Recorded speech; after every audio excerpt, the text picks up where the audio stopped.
rode out a bright May morning like a hero in a song, looking for a place called England, trying to find where I belong. Couldn't find the old flood meadow or the house that I once knew. No trace of that little river or the garden where I grew.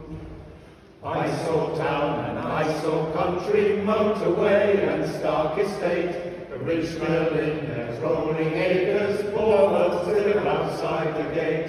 Retail park and Burger Kingdom, prairie field and factory farm, run by those who think that England's just a place to park their car.